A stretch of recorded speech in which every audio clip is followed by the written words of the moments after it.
Good afternoon. Welcome to the Analyst. Today we'll be taking up 6 newspaper articles from the Hindu and the Indian Express and discussing them. The handout for the same will be available in the description of this video for your kind perusal. Please have a look at that. The first article that we'll take up is related to river interlinking, as there have been protests in the state of Madhya Pradesh against the Ken-Betwa interlinking project regarding the compensation and rehabilitation. The second article is related to the basic structure doctrine, as there have been concerns expressed from the intellectual quarters as well that the basic structure must be protected. In the mains value addition section, we'll have a discussion regarding the significance of dissent in the democracy. Additionally, we'll take up 4 articles in the prelims pointers section which will be helpful for your prelims preparation. The first article is related to river interlinking, as there have been protests in the state of Madhya Pradesh regarding the interlinking of Ken and Betwa rivers. Concerns have been raised regarding the rehabilitation and compensation for the people who will be displaced due to the interlinking project, the flaws in the consent process, as well as the exclusion of genuine beneficiaries from the benefit of the compensation. Therefore, we'll discuss the evolution of the National River Interlinking Project in India, the advantages, the need for river interlinking for India, the challenges faced in the implementation of the projects, as well as a few suggestions in this regard. This is important in GS3 under the topic environment and also in GS1 in geography. First, let us observe what is the core idea, the rationale behind the river interlinking in India. There are some regions which receive water surplus, whereas some regions have water deficit. Because India receives the rainfall also in a staggered format, there are both temporal variations as well as spatial variations. Temporally, about 80% of the rainfall is received in just about 4 months, from June to September, the monsoon season. Similarly, there are imbalances in the spatial distribution as well. There are certain water surplus basins and certain water deficit basins. Therefore, through the National River Linking Project, the idea is to transfer the water from the water surplus basins to the water deficit basins to ensure that there is sufficient water availability for both drinking water purposes as well as for irrigation and other uses in those areas which may be drought prone, for example, the western part of India. Therefore, the National River Linking Project, it has 2 components, the Himalayan component and the peninsular component. The Himalayan rivers, they are usually perennial in nature because they are receiving the water from the melting of the glaciers, whereas the peninsular rivers, they are usually seasonal and mostly flowing when the monsoon rains are received through the peninsular region. Therefore, the proposal through the National River Linking Project is to join the 14 Himalayan rivers and 16 peninsular rivers to 30 reservoirs and more than 3,000 canals. Now, let us also observe how the idea has evolved over time. Initially, it was proposed in 1919 by Sir Arthur Cotton. He was a British irrigation engineer. He was also the chief engineer in the Madras Presidency.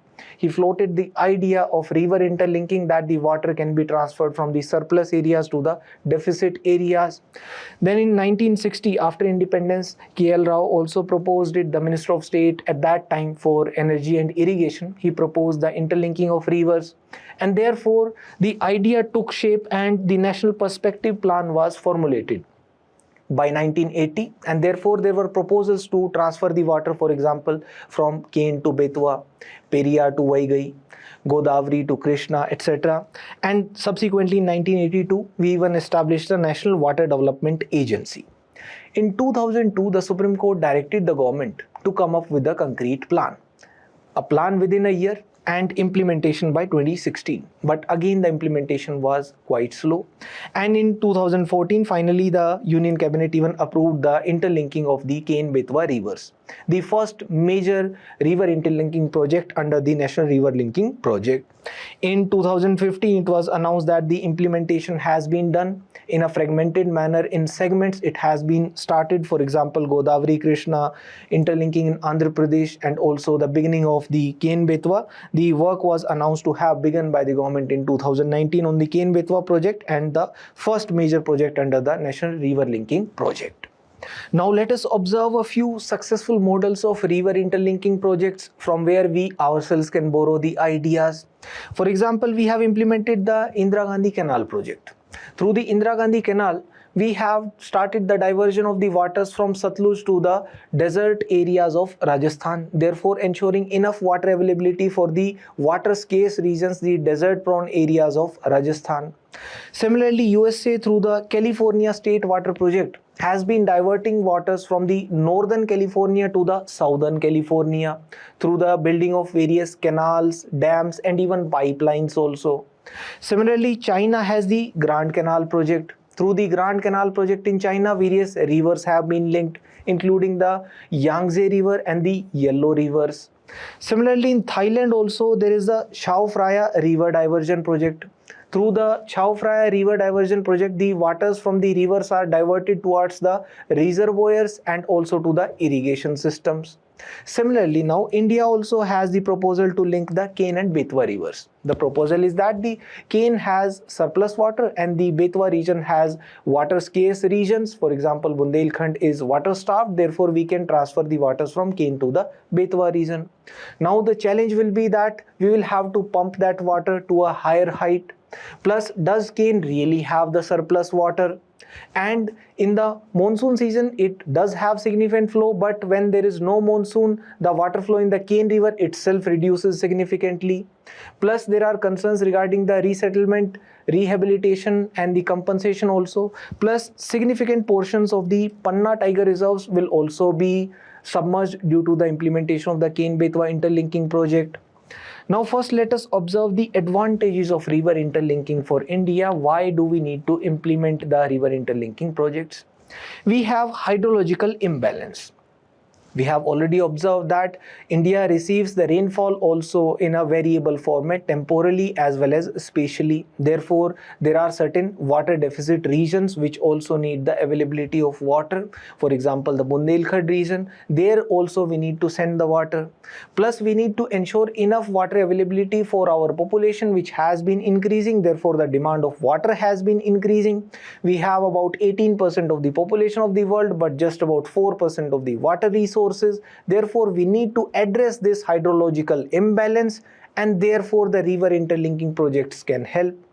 Similarly, we can also promote the inland navigation. If the river interlinking is done, then inland navigation will offer another form of transport, and it will be cheaper also. It will be 5 to 6 times cheaper than the road transport. Anyway, now the fuel costs have been increasing and we are dependent upon the imports regarding the diesel imports, the fuel import, the crude oil import, etc. Plus, it will also aid in achieving our climate change related commitments because the pollution through the inland navigation is lesser, traffic is lesser, etc. Another advantage of river interlinking will be enough water availability for the irrigation needs, because agriculture is one of the largest consumers of water, and if the Bundelkhand region also receives water from the Ken basin, then there will be enough water availability for the irrigation needs in that region. Plus, there will be power generation also, because if we are implementing the interlinking project, we'll be also constructing the hydropower project, because we'll be needing to pump the water up. Therefore, there can be a potential generation of about 35 gigawatts of hydropower as well. Plus, the water supply will be there not only for irrigation but for drinking water, other purposes, the household as well as industrial purposes as well. And the flood control will be easier. In case there is excess rainfall, then the flood control in the Ken region will be easier because the surplus water will be transferred to the Betwa region. Plus, there will be employment generation also, because when we are constructing the hydropower project, we are constructing the canals, there is infrastructure generation, therefore employment creation as well.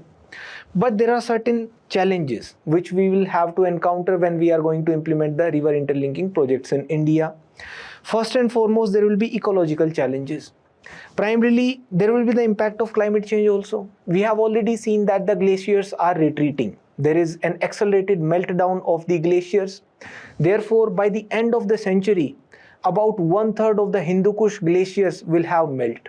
Therefore, the waters that the Himalayan rivers will receive because of the glacials melt water, that will become lesser. So will they really have enough surplus water which we can send from the Himalayan rivers to the peninsular region by the end of the century?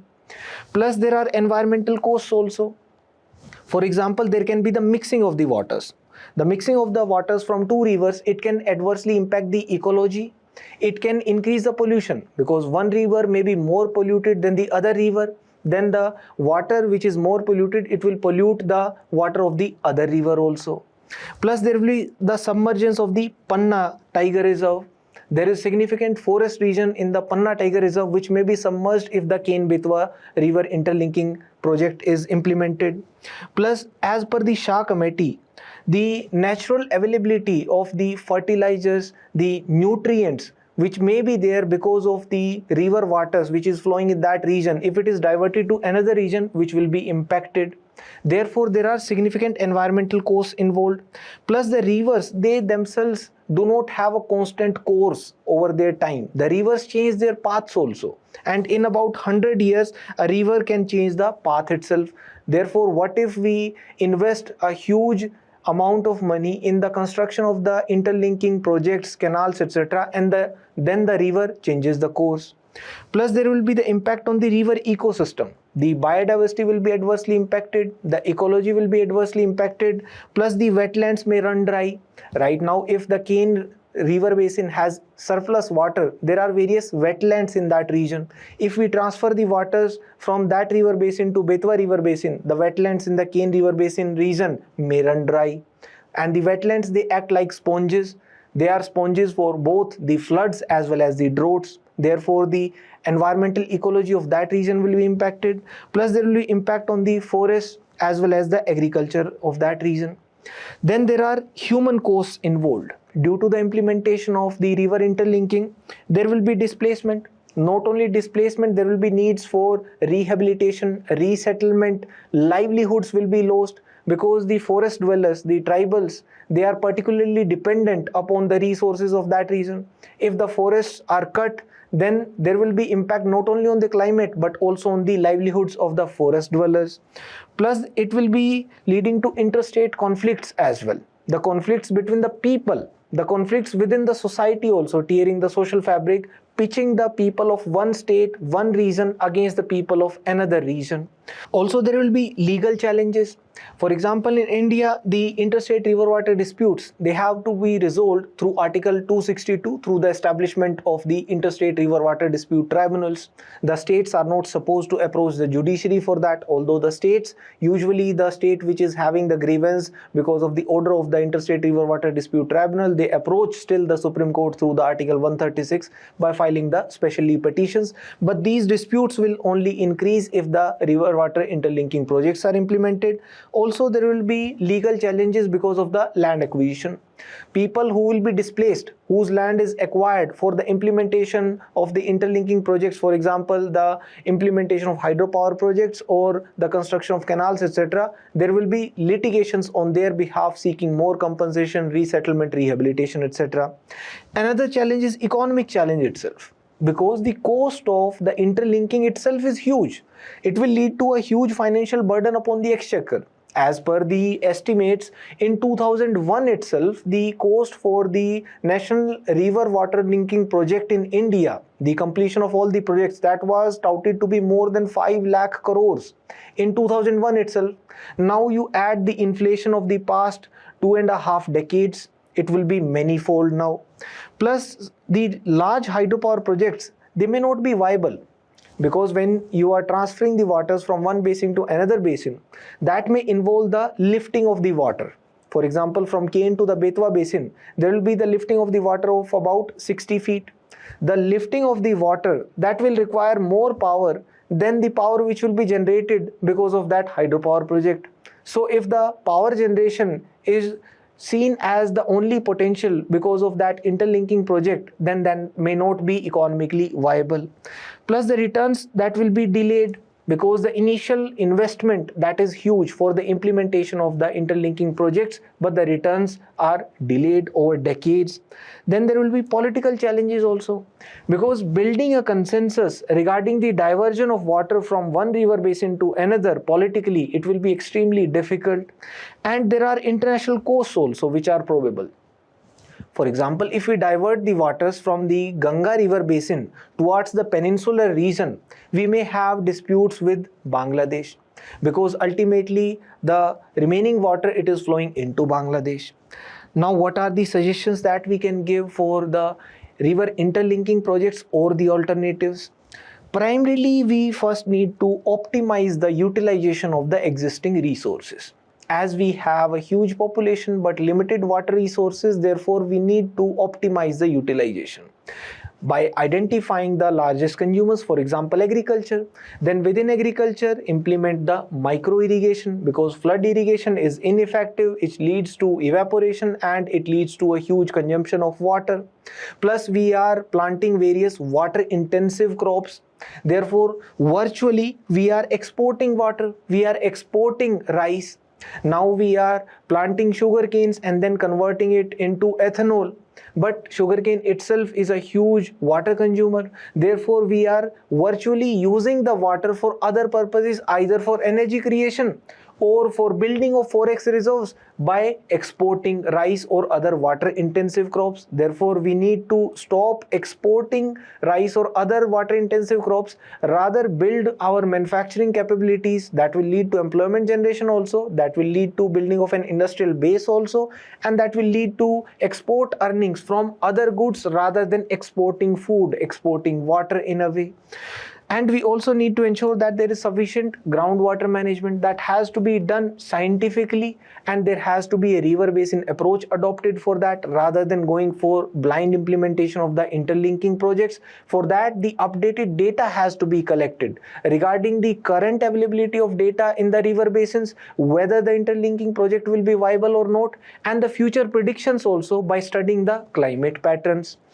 Plus the national waterways project may also be another alternative, because through the waterways project, the land which will be required for the implementation, that will be 1/3 of the land which will be required for the implementation of the river interlinking projects. Plus it will not require any pumping of water, it will promote the inland navigation, plus this will lead to the saving of the energy resources in terms of the transport of goods, etc. through the inland navigation. Now coming specifically to the Ken-Betwa project, it is also having a huge financial cost of about 44,000 crores, and it is first of the 30 proposed under the National Perspective Plan. Through the Ken-Betwa project, the water will be transferred from the Ken Basin to the Betwa Basin via the construction of the Dodan Dam and the construction of about 221 km long canal. Now it is proposed that it will lead to the generation of hydropower and solar power also, about 103 megawatt of hydropower and 27 megawatt of solar power, and therefore ensuring enough water availability in the drought prone Bundelkhand region, and ensuring drinking water to about 4.4 million in Madhya Pradesh and more than 2 million in the Uttar Pradesh, in that water scarce region. But there are certain demands of the forest dwellers who are protesting there, as about 14 villages in Chhatarpur and 8 villages in the Panna region, they will be facing displacement. But there are concerns that the entire family is treated as a beneficiary. The demand is that each adult should be treated as an individual beneficiary, not the entire family, for getting the rehabilitation package of 12.5 lakh rupees. Plus the cut-off date for a person, for the beneficiary to become eligible, that should not be February 16 of 2024, rather it should be shifted to the present date, whoever is residing there now. Also there are protests against the Majgaon and the Runj irrigation projects there, the state government projects, because they are demanding that the rehabilitation compensation for those projects, the persons who are displaced due to the implementation of those projects, that should be on par with the Ken-Betwa interlinking package that is announced. Also there are allegations that there are irregularities in the survey and the selection process. Due to the irregularities, the genuine beneficiaries, they have been excluded, whereas the people who have left the villages long back and they have no links left to that village, they have been rather included, their names have been included in the list for the compensation beneficiaries. And there are irregularities in the Gram Sabha proceedings also, therefore allegations that even the consent process itself was flawed. There are environmental concerns also raised regarding it. that the large part of the interlinking project that will be inside the Panna Tiger Reserve, therefore the submergence of that region, cutting down of the trees. As per the Jal Shakti Ministry itself, about 17,000 trees have been identified for felling, and about 12,400 trees are lying within the reserve forest region of the Panna Tiger Reserve. Therefore, it may hurt the tiger reintroduction program. We have started the tiger reintroduction program that may be impeded due to it, and it will be endangering the wildlife, biodiversity, etc. For example, endangering the vultures, mashir fish, even the ghadial in the ghadial sanctuary. And the hydrological data also has not been released. That is another concern. The hydrological data of the two river basins has not been released. The central government claims that it is part of the subset of the international Ganga river basin. Therefore, the data is sensitive and hence it cannot be released. Now, there is a maze practice question also. River interlinking is envisaged as a long-term solution to India's water scarcity and regional imbalances, but it also raises significant environmental, social, economic, and federal concerns. Examine the advantages and challenges of the National River Interlinking Program. Please try to write it. The next article is related to the basic structure doctrine, as there have been allegations of targeting the basic structure of the Constitution. And these concerns have been raised from the intellectual quarters within the country. Therefore, we'll discuss the evolution of the basic structure, the significance of the basic structure doctrine, and the challenges, the criticisms of the doctrine. This is important in GS2 under the topic Indian Constitution, historical underpinnings, evolution, features, amendments, and the basic structure. Now, let us start first with the evolution of the basic structure doctrine. We can trace its roots back to the Conrad doctrine.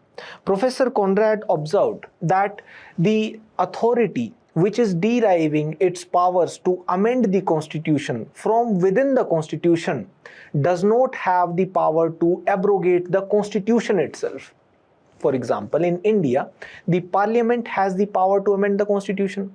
This power to amend is derived from the Article 368. And because the Parliament itself is deriving its powers from the Constitution itself, therefore, the Parliament does not have the authority to abrogate the Constitution altogether.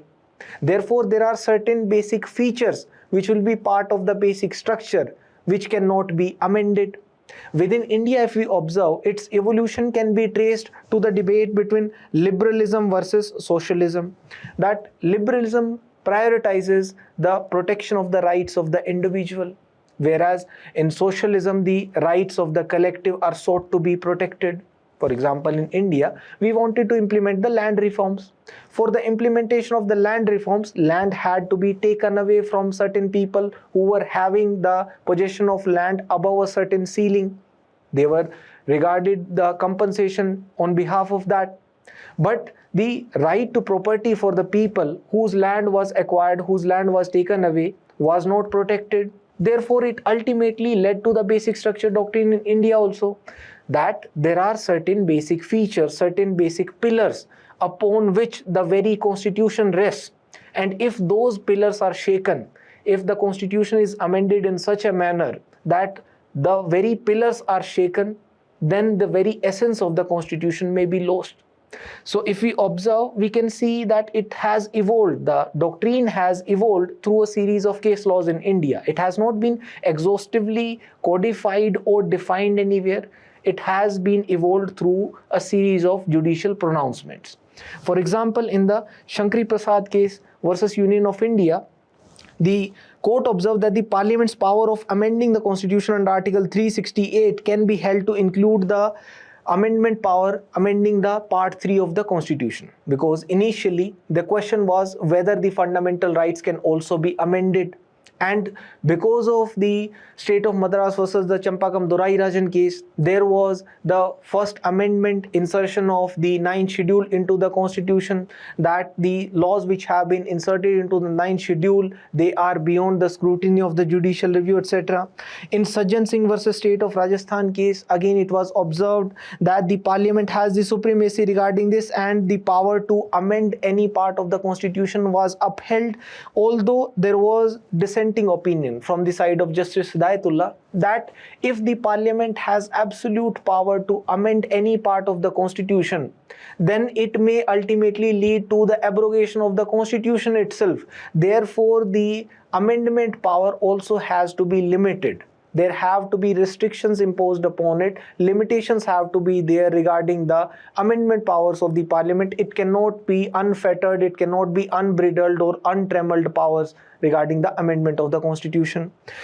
In Golaknath case, therefore, that was a complete reversal of the earlier stand from the Supreme Court. The court ruled that the fundamental rights cannot be amended by the parliament. They are sacrosanct and therefore they cannot be touched. Therefore, the government came back, the parliament came back with the 24th constitutional amendment, holding that the Article 368 and Article 13, they were modified to allow the parliament to unilaterally amend the fundamental rights also, therefore overruling the Golaknath case. Therefore, because of this overruling, the Keshavananda Bharati judgment was given by the court, which tried to attain a balance, that the court held that all parts of the constitution, even the fundamental rights also, can be amended by the parliament, but provided the basic structure of the constitution has to be protected. That certain features will be treated as the basic features of the constitution and they must be protected. Again, there was a 39th constitutional amendment through which the parliament held that the election of president, vice president, prime minister and the speaker, etc., the top post, that was placed beyond the scope of judicial review. But in Indira Gandhi versus Rajanaran case, the same basic structure doctrine was applied and the court held that the free and fair elections, that has to be part of the basic structure, therefore they will be part of the basic structure doctrine and judicial review will be part of it. Then again there was a 42nd constitutional amendment through which the protection was accorded regarding this and the parliament's constituent power was amended to be declared as limitless. But the court finally achieved the balance through the Minerva Mills versus Union of India case, and it was held that the parliament's power, that is subject to the basic structure doctrine as held earlier. Therefore, even for the implementation of directive principles, that can be done. For example, the implementation of directive principles under Article 39B and 39C, that can be done even at the cost of the Article 14 and 19, but not for the implementation of any other directive principles per se. Therefore, a balance was achieved through the Minerva Mills case.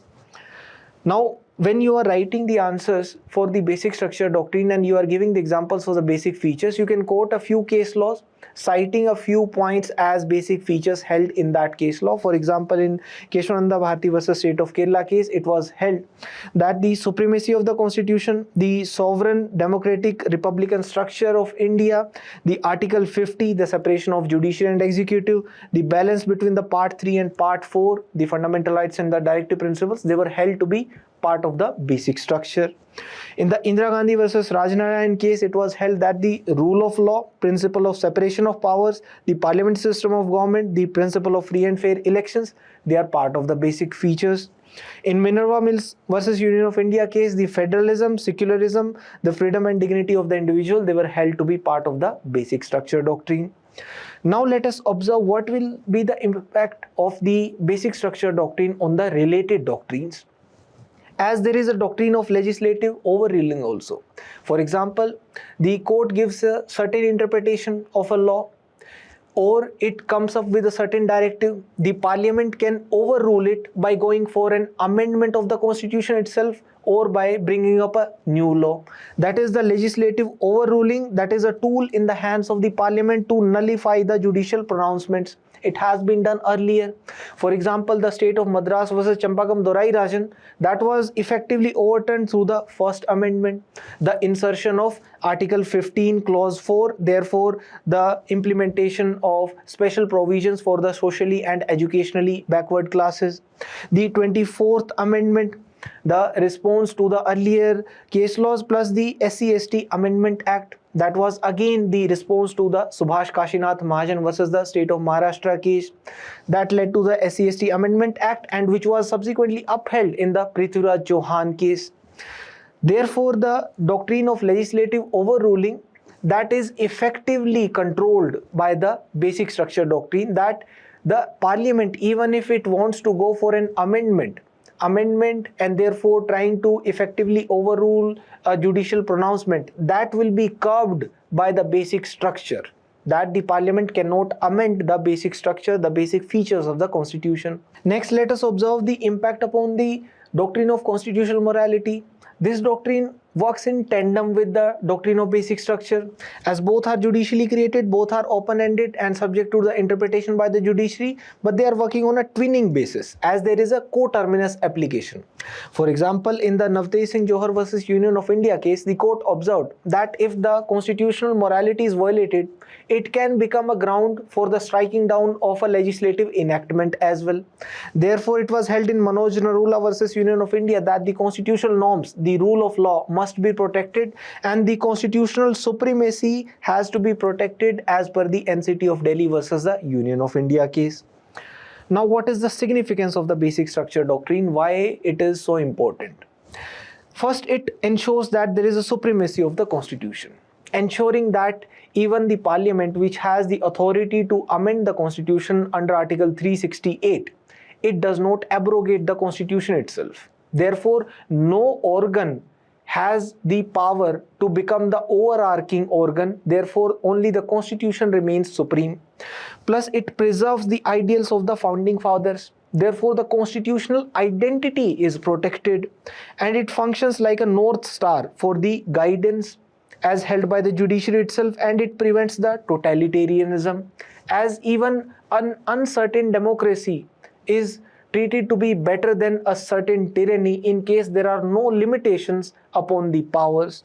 And as held in Article 368, there is no express limitation upon the powers of the parliament regarding the amendment. Therefore, there have to be certain implicit powers. The doctrine of implied powers also is there. Therefore, the basic structure is needed.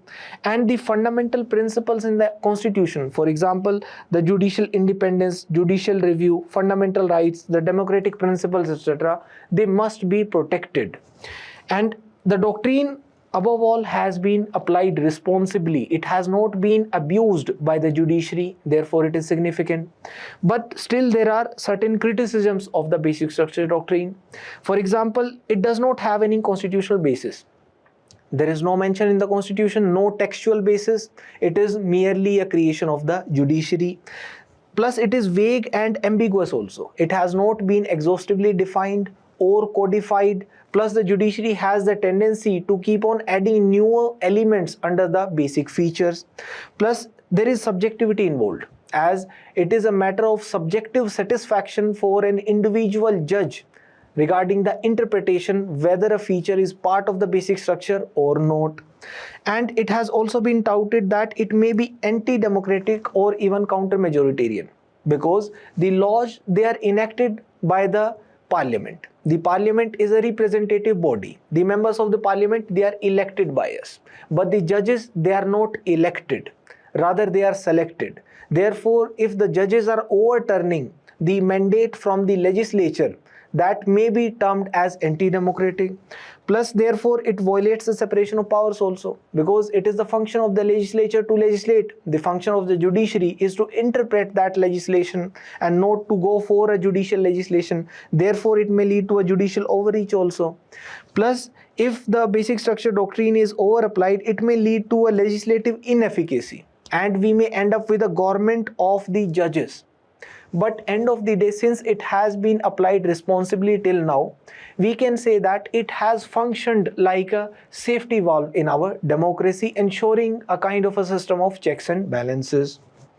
There is a prelims PYQ also. Please try to attempt this, and a couple of mains PYQs also that have been asked by UPSC earlier regarding the basic structure doctrine. Try writing a structure for these.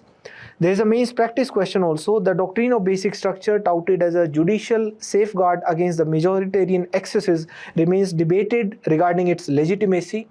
Discuss the evolution of the doctrine, its contemporary significance, and the criticisms it faces. Please try to write it. In the mains value addition section, we'll have a discussion upon the significance of dissent. As we have already seen how the protests played out in Delhi, the union minister has resigned. So what is the significance of dissent in a democracy? It is needed for ensuring freedom of speech and expression, because dissent is also a form of expression, and it is ensured by the preamble also, because the preamble gives us certain liberties, the liberty of faith, expression, thought, belief and worship.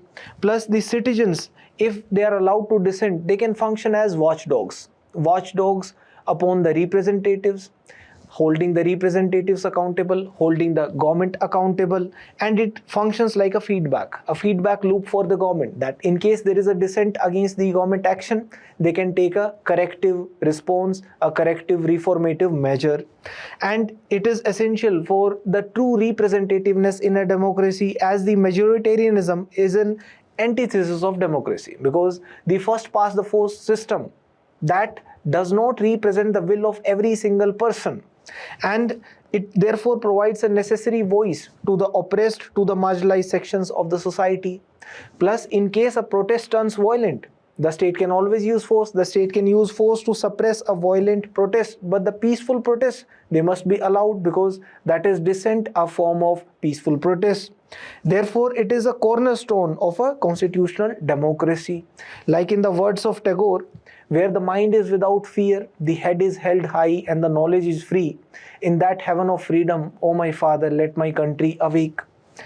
Let us also observe the other examples of dissent. There have been a history of dissent. For example, judicial dissent, like Justice H.R. Khanna dissented in favor of the expanded interpretations, liberal interpretations of Article 21 in the ADM Jabalpur case. Similarly, political protests, for example, Gandhiji, the Indian national movement that presented lots of examples of political protest, Gandhiji against the indigo cultivation, salt tax, etc. And the religious dissent, for example, Siddharth Gautam, Martin Luther King Jr., Guru Nanak, etc. The people's movements across the globe, like the anti-Vietnam War protests on the university campuses in the USA that exposed the lies of the US regarding the war situation in the Vietnam. Ultimately, US had to retreat from Vietnam, and it was a combined Vietnam then. The Velvet Revolution, the Romanian Revolution against the authoritarian actions. From today's newspaper itself, you can extract various examples regarding the dissent. For example, the protests against the setting up of mega data centers which are ongoing in India. Even in USA, for example, the small US businesses, they are rising in dissent against the tariffs imposed under Section 301. Regarding the protests over the Ken Betwa projects, etc., they are all forms of dissent. The next article is related to tea plantation. This is important in prelims under the topic economic and social development. First, let us observe a few facts regarding the tea production in India. India is the second largest producer of tea, and 97% of tea is produced in India in the states of Assam, West Bengal, Tamil Nadu and Kerala. India also accounts for about 10% of the global exports of tea and also 19% of the global consumption. Although the tea exports from India, they have remained largely stagnant over the past few years. What are the growth conditions for growing tea? It requires a temperatures from 16 to 32 degrees Celsius and a rainfall from 15 to 300 centimeters and a high relative humidity of about 80%, but mostly it should be more than 40%. And it is not growing in the frost-prone areas. It requires an acidic soil of about pH 5 with good drainage as well. But there are certain challenges that is experienced by the tea industry, the tea ecosystem in India. For example, the climate impact, as sometimes there are excessive rainfalls and sometimes there are droughts. Therefore, the optimum amount of moisture, the optimum amount of rainfall which is required for the tea production, that may not be available. Plus, the frost also causes damage of tea leaves, and there is the melting of glaciers as well as the weather-driven drop in the production. Therefore, ultimately the climate change reducing the production of tea in India. There is a rise of tea prices as well because of the lack of production and the increase in the demand globally.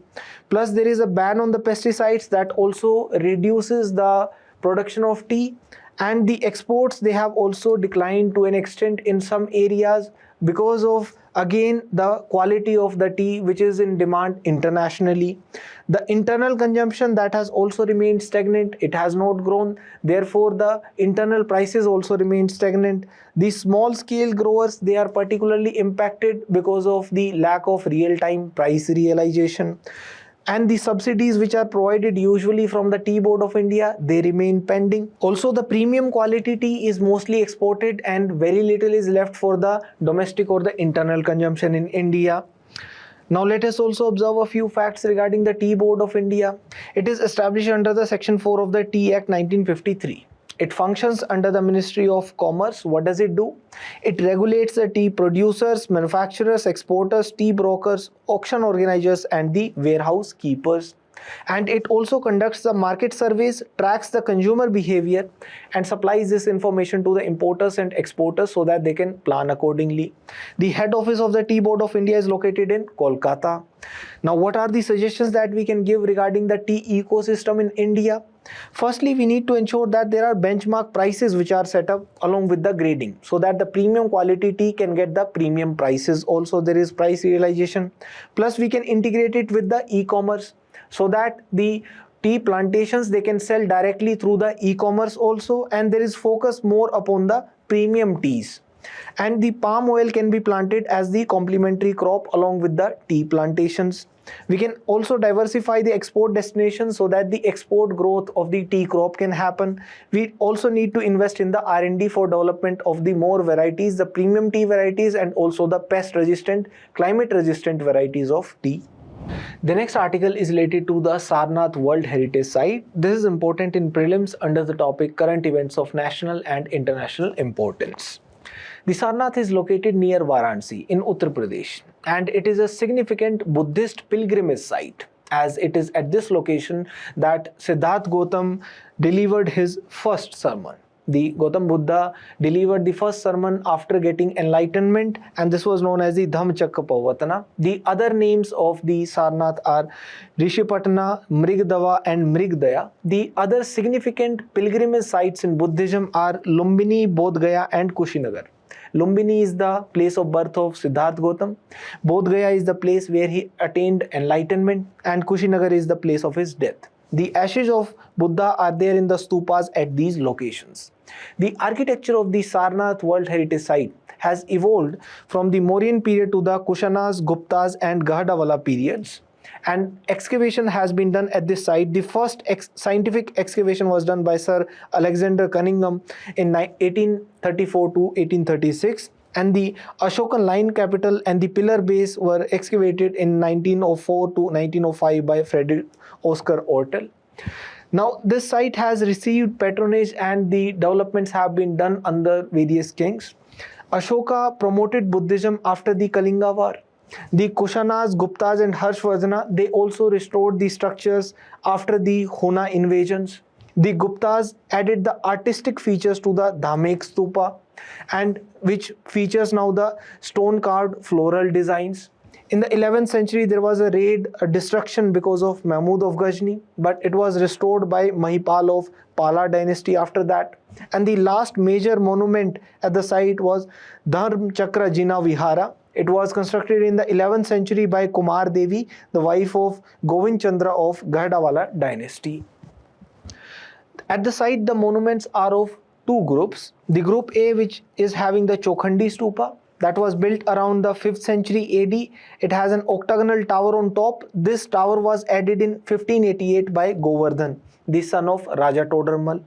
The group B has the Dhamek Stupa, which was constructed around 500 CE, and it is believed to be the exact spot of Buddha's first sermon. There is also the Dharmarajika Stupa that was built by the Mauryan Emperor Ashoka around the 3rd century BCE.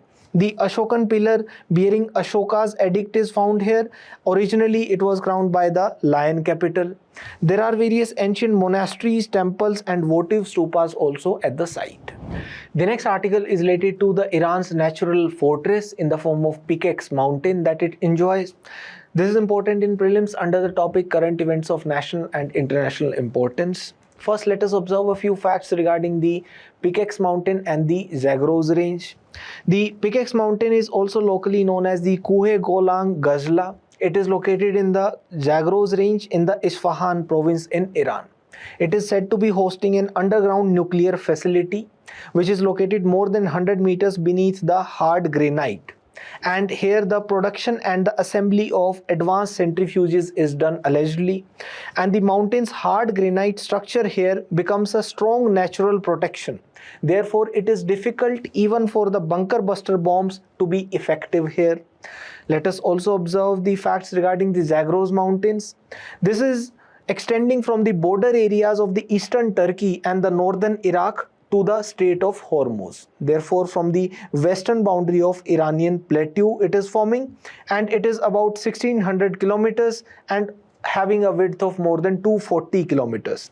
It is therefore a belt of folded mountains which is built by the collision of the African plate with the Eurasian plate. The oldest rocks found here are belonging to the Precambrian period, whereas mostly it is belonging to the limestone and the shale from the Mesozoic era and the Paleogene period. The highest peak in the Zagros mountains is the Mount Dana. The flora found here include the Persian oak forest, Aleppo oak, Lebanon oak, pistachio, almond, hawthorn, nettle tree and pear. The fauna varieties found in the Zagros mountains include the Persian leopard, Syrian brown bear, bezoar, ibex, striped hyena and the Persian squirrel. Now coming to the article, it observes that recent satellite images have shown a flurry of activity around this formation, including the movement of vehicles etc. in what appears to be the tunnels, which are tunnels for the entry to the nuclear facility. This Pickex mountain is part of the Caracas range or the Reste Kua Caracas, and it extends more than 100 kilometers in a north-south-southeast diagonal between the cities of Kashan and Ardestan.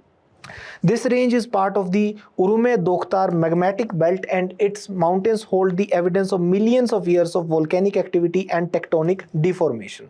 Specifically, this Urume Dokhtar belt is developed as the Neo-Tethyan Ocean subducted near the Iranian continental margin before Arabia finally collided with Eurasia in the last 66 million years. This tectonic activity generated large quantities of calc-alkaline magma and thick lava flows and the attendant accumulations of volcanic breccia and ash deposits. Therefore, now it consists of andesite and rhyolite together with pyroclastic deposits and younger sedimentary units. Why is it significant? Because much of the volcanic rocks, they complicate an excavation, but they are also making bombing difficult as well, as andesite, diacite, rhyolite and basalt often they require more energy than many sedimentary rocks to fracture. And the natural fractures, they are like flaws, but they can also scatter the stress waves by splitting the energy up across many discontinuous formations, therefore making it difficult for even the bunker buster bombs to be effective there, although the US President Trump has again claimed that they will be going for the bombing of the site in the region. The next article is related to the Insurance Regulatory and Development Authority of India. This is important in prelims under the topic Indian Polity and Governance. The Insurance Regulatory and Development Authority of India was established under the IRDAI Act of 1999. It ensures the supervision and development of the insurance sector, and it functions as an autonomous authority under the Ministry of Finance. Its head office is located in Hyderabad.